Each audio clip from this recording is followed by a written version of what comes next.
আজকে আমরা যে নোংরা অবস্থাটা দেখেছি এটা হচ্ছে রীতিমতো দুর্গন্ধ আসতেছে একেবারে।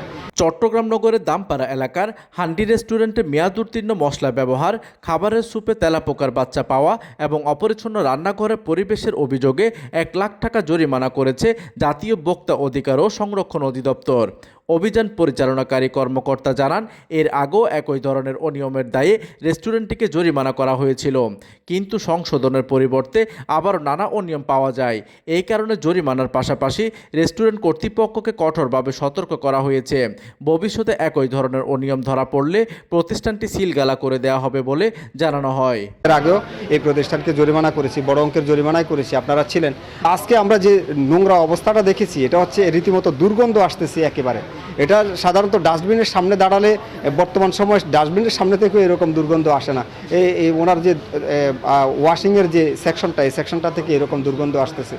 তো আমরা সার্বিক দিক বিবেচনা করে আজকে ওনাকে 1 লক্ষ টাকা অর্থদণ্ড করেছি এবং আমরা পরবর্তীতে তদারকি করব। আজকে স্পষ্ট করে বলে যাচ্ছি, পরবর্তী যদি আমরা ওনার এখানে অনিয়ম পাই আমরা প্রতিষ্ঠানটি সাময়িকভাবে বন্ধ করে দেব। রেস্টুরেন্টের ম্যানেজার গণমাধ্যমকে বলেন, অভিযানে যেসব ত্রুটি ধরা পড়েছে সেগুলো দ্রুত সংশোধন করা হবে।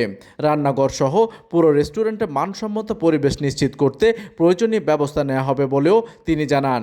এইদিকে রেস্টুরেন্টে খেতে আসা গ্রাহকরা বলেন, হান্ডির মতো পরিচিত একটি রেস্টুরেন্টে এমন অস্বাস্থ্যকর পরিবেশ কোনোভাবেই কাম্য নয়।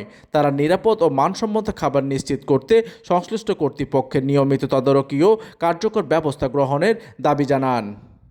প্রতিনিধির তথ্য ও পাঠানো চিত্রে ডেস্ক নিউজ, দিগন্তের বার্তা 24, চট্টগ্রাম।